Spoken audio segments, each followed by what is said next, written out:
Archive 3188, the Laika incident. Former classification, restricted. Part 1, when compassion became a jurisdictional dispute. People often ask me which incident caused the greatest administrative crisis during my years in Sector 47-9S. Most assume it was Roswell. Others believe it was the Washington sightings of 1,952. A surprising number insist it must have involved pyramids, ancient astronauts, or a farmer who found geometric patterns in his wheat. No, those cases generated paperwork. This one generated legislation.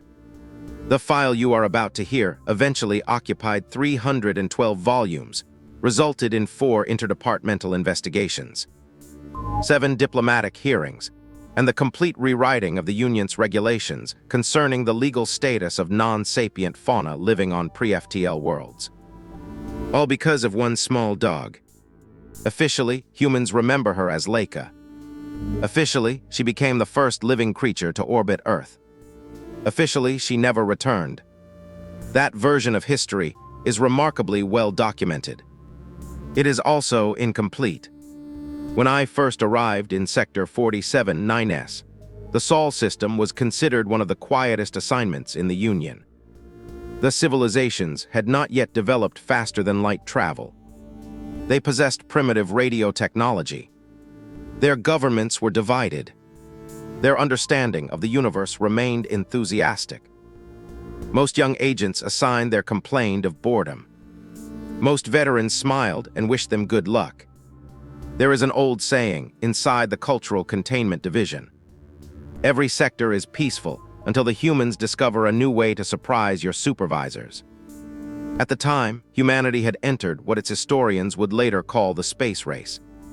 2 competing political powers sought technological superiority. From our perspective, it was an entirely predictable phase in the development of an industrial civilization. Scientific progress, military rivalry, rapid engineering, political propaganda. We had observed the same pattern hundreds of times across the Union's historical archives. Nothing about it required intervention. Or so we believed. One detail, however, attracted attention far beyond our department.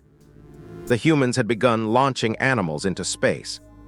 First insects, then rodents, then dogs, eventually primates. The objective was scientifically reasonable. Spaceflight was dangerous. Before risking human lives, they wanted biological data. Within the Cultural Containment Division, nobody objected. Our mandate was very clear. Pre-FTL civilizations possess the sovereign right to determine their own scientific development. Interference was prohibited. End of discussion. Unfortunately, not everyone in the Galactic Union worked for the Cultural Containment Division. Contrary to popular belief, the Galactic Union is not governed solely by scientists and explorers. It also contains historians, economists, lawyers, environmental researchers, health inspectors, agricultural specialists, transportation regulators, and naturally, activists. Many civilizations within the Union had abandoned the exploitation of animals thousands of years earlier.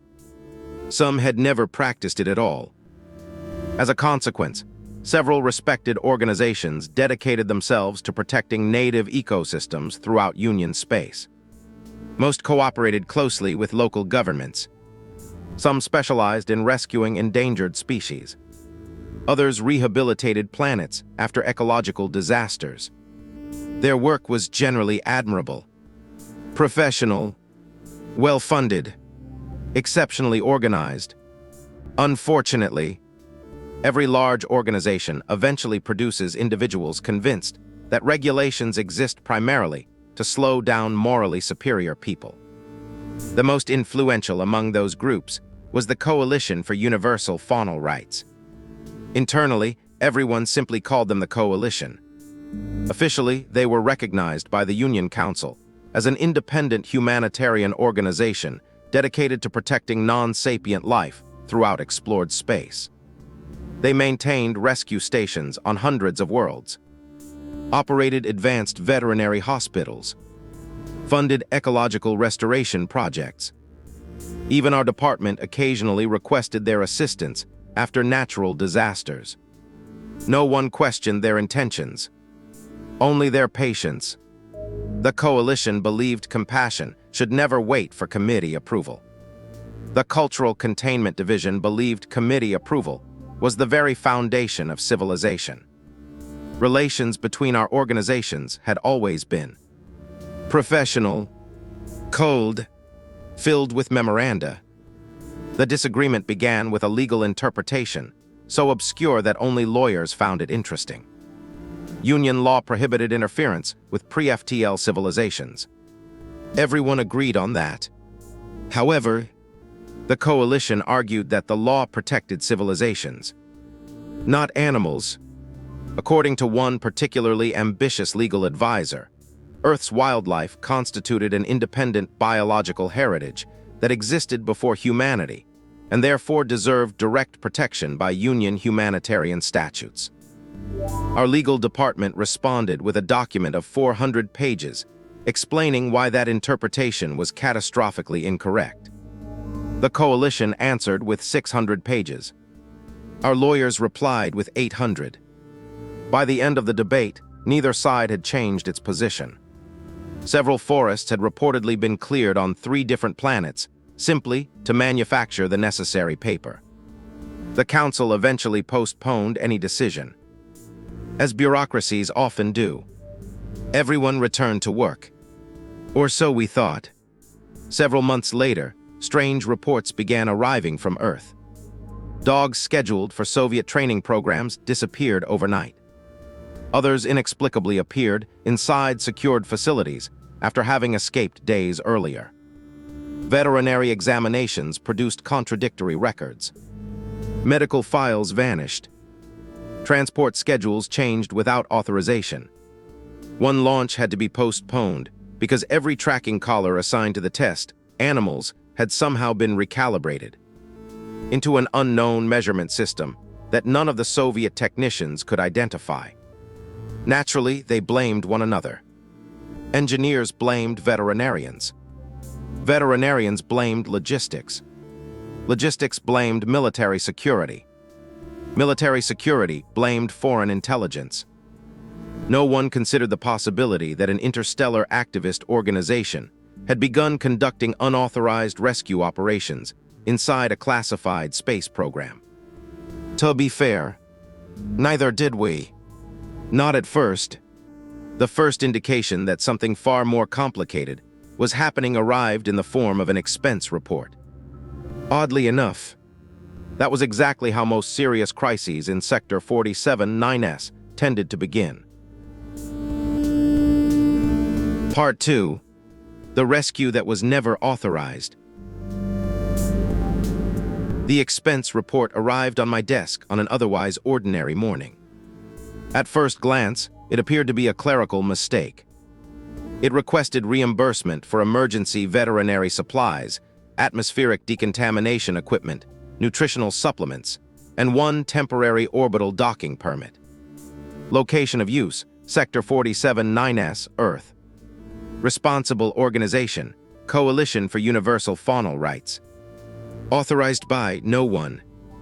That last detail immediately attracted our attention. The coalition had not requested access to the Sol system. No observation permits had been issued. No humanitarian exemption had been approved. As far as the Cultural Containment Division was concerned, the organization was nowhere near Earth. The expense report strongly suggested otherwise. The investigation began quietly. Officially, we were auditing financial records. Unofficially, we were trying to discover why an environmental organization had apparently smuggled personnel into one of the most politically sensitive regions of a pre-FTL civilization. The first evidence came from orbital surveillance. Several microscopic spacecraft, far too small for human radar to detect, had been operating around Earth for weeks. They avoided satellites. They never approached major population centers. Instead, they remained close to Soviet launch facilities. That was unusual. Environmental organizations rarely monitored rocket launches, unless they intended to interfere with them. Within 48 hours, we intercepted internal coalition communications. The operation had a code name, Project Shepherd. The name alone told us everything. They were not conducting observations. They were planning rescues. According to their internal memoranda, the Soviet space program had crossed what they described as the ethical threshold for involuntary biological participation. In simpler terms, they intended to save every animal scheduled for launch. Without asking anyone, the operation was surprisingly sophisticated. The coalition had infiltrated veterinarians, behavioral specialists, and ecological observers into Earth using civilian disguises approved for scientific expeditions. Their instructions were remarkably specific. Cause no harm. Reveal nothing. Avoid contact with humans whenever possible. If intervention becomes necessary, erase all evidence afterward. From their perspective, they were not violating Union law. They were correcting an administrative oversight. From our perspective, they were violating at least 17 regulations simultaneously. The first rescues had actually gone rather well. Several dogs selected for high-altitude tests were quietly removed during the night examined aboard a concealed orbital medical vessel treated for minor injuries and returned before sunrise. The Soviet handlers never noticed. A few laboratory rodents received considerably better nutrition than the research budget could explain. One rabbit was accidentally returned healthier than when it had been collected. Its unexpected recovery generated 3 scientific papers attempting to explain the phenomenon. The coalition considered these outcomes proof that humanitarian intervention could coexist peacefully with non-interference. Our department considered them evidence that the situation was becoming dangerously uncontrolled. Then came the mission that changed everything. The Soviet Union announced preparations for a new spacecraft. Unlike previous biological flights, this one would attempt orbital insertion. The selected passenger was a small stray dog from the streets of Moscow. Her designation within the program was simple: Laika. The coalition immediately elevated Project Shepherd to its highest operational priority. Internal messages became increasingly urgent. Extraction authorized. Orbital recovery team on standby. Medical transport prepared. Do not allow launch if recovery becomes impossible. That final sentence would later become Exhibit 12 during the disciplinary hearings. The coalition's original plan was elegantly simple. They would allow the launch to proceed. Human history would remain unchanged. A recovery vessel hidden beyond the range of terrestrial detection would rendezvous with the spacecraft shortly after orbital insertion. Laika would be removed safely. In her place, a sophisticated autonomous biological telemetry unit would continue transmitting realistic physiological data. From Earth, nothing would appear unusual. The Soviet mission would be declared successful. The dog would quietly disappear into classified Union veterinary care. Even I had to admit, it was an ingenious plan. Unfortunately, it required every department to perform flawlessly. Sector 47, 9S, had never been known for that. The replacement telemetry package departed from a supply station 3 days before launch. It never arrived. Someone in Galactic Logistics entered the wrong cargo classification. Instead of shipping the experimental biological simulator, they dispatched an agricultural wildlife observation module. The containers were nearly identical. Their inventory numbers differed by only 1 digit. No one noticed, not until the orbital recovery team opened the crate. The supervising veterinarian reportedly stared at its contents for nearly a full minute. Before asking whether anyone present knew, why they had received equipment designed to monitor grazing animals on a moon nearly 4,000 light-years away. No one did. The logistics department later explained that the mistake had been caused by a software update. The software division blamed outdated inventory labels. The inventory office blamed procurement. Procurement blamed budgeting. Budgeting blamed a committee that had been dissolved 18 years earlier. The committee, for its part, never defended itself. Meanwhile, the countdown on Earth continued. There was no longer enough time to request another simulator. The nearest replacement was several days away. Laika's launch was only hours away. The recovery team faced an impossible decision: cancel the rescue or improvise. Improvisation is a word that appears surprisingly often in incident reports, immediately preceding the phrase formal inquiry. The coalition chose to improvise. They proceeded with the extraction anyway. A boarding shuttle intercepted the spacecraft shortly after it reached orbit. The docking lasted less than 4 minutes. Laika was safely transferred into the rescue vessel exactly as planned. The difficulty arose when everyone looked toward the empty capsule. It could not return to Earth empty. Human cameras would eventually notice. Telemetry had to continue. Weight distribution had to remain stable.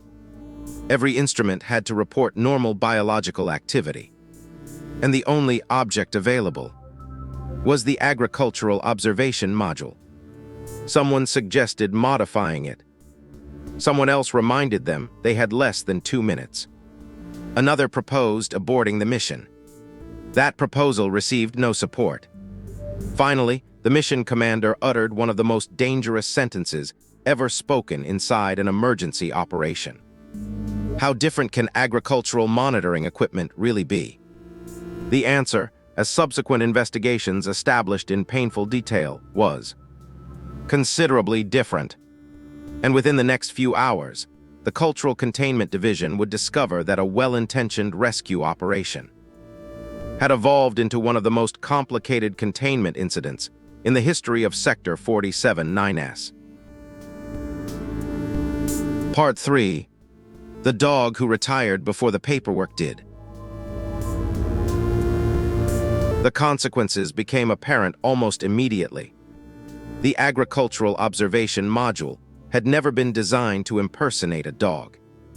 Its purpose was to monitor the health of large herbivores on a temperate agricultural world. Very large herbivores. Fortunately, the Soviet tracking stations possessed only limited biomedical telemetry. Unfortunately, they possessed enough instrumentation to notice that something had become unusual. According to the transmitted data, Laika's heartbeat briefly stabilized at precisely 42 beats per minute, then disappeared entirely. Moments later, it returned at 168. Her body temperature fluctuated by several degrees in less than a minute. Her respiration became mathematically impossible. One engineer insisted the sensors had failed. Another blamed cosmic radiation. A third quietly suggested that perhaps no one should mention the readings outside the control room. That recommendation received unanimous approval. Several decades later, historians would debate the inconsistencies in the mission data. None of their explanations came particularly close to the truth. Meanwhile, aboard the Coalition's recovery vessel, events were proceeding considerably more smoothly. Laika, having endured several days of intensive training by Soviet handlers, accepted the unexpected rescue with remarkable composure.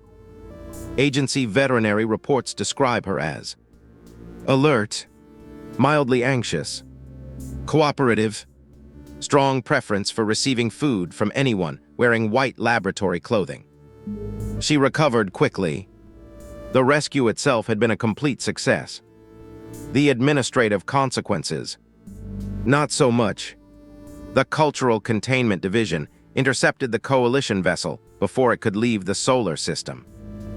No weapons were drawn. No dramatic confrontation occurred. That is not how interdepartmental disputes are conducted inside the Galactic Union. Instead, Both crews spent nearly 6 hours exchanging jurisdictional documents. Our legal officer argued that the coalition had violated the non-interference charter. The coalition's legal representative replied that the charter protected civilizations, not individual animals. Our officer cited Revision 14. The coalition cited Appendix Circa. Someone produced Supplementary Interpretation 8.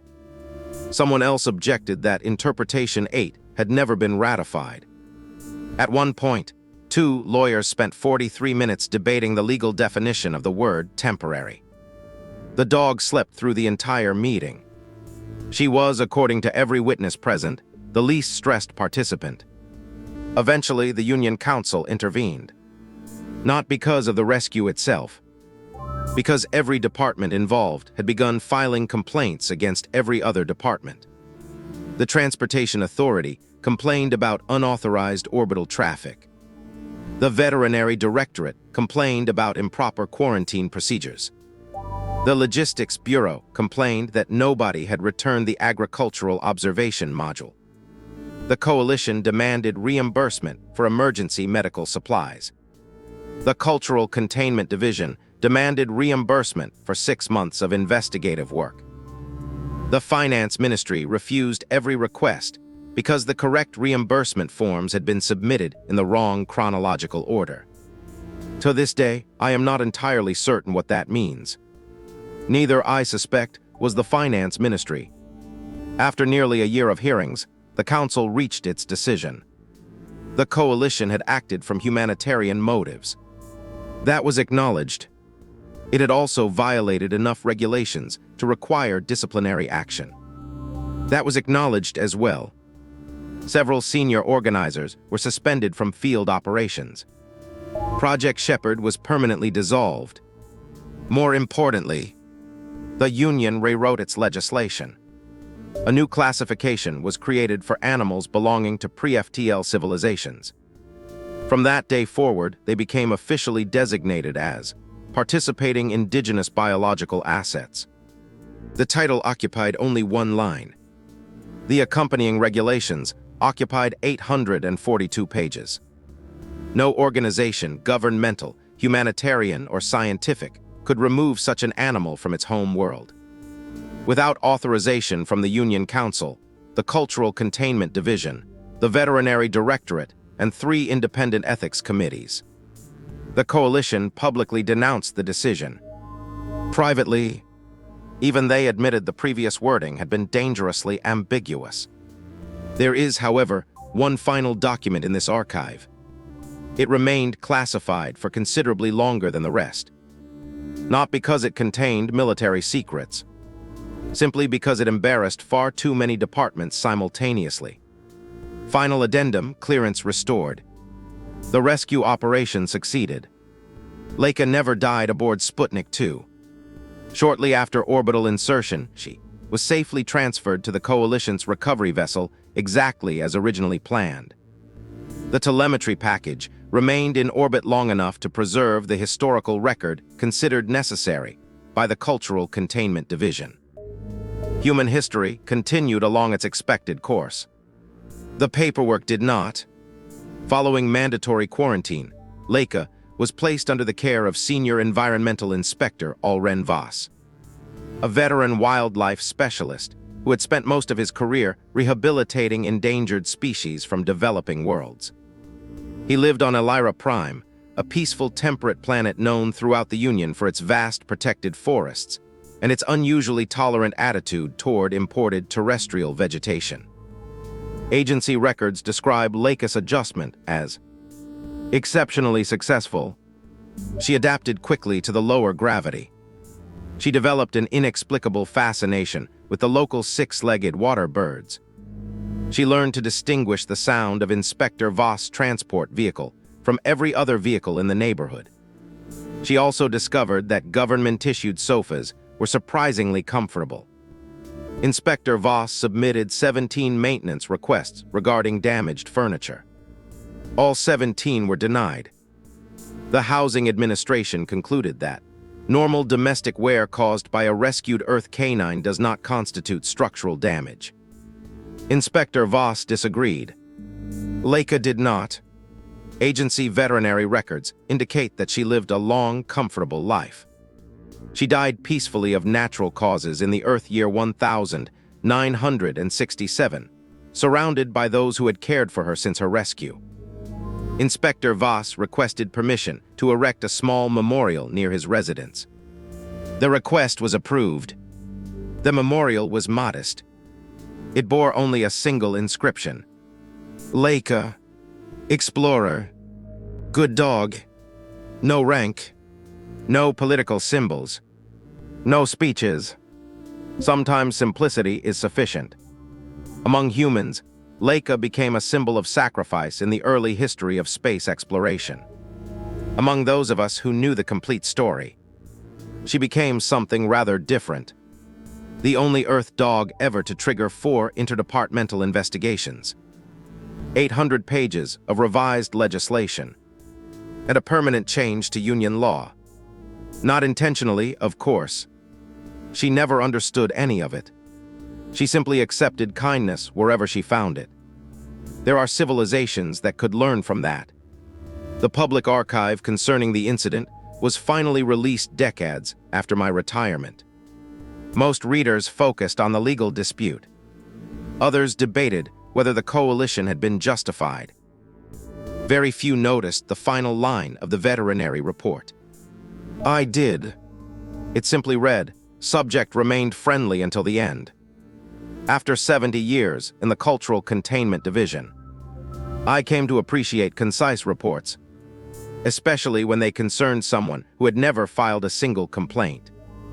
Unlike everyone else involved in this case. End of Archive 3188.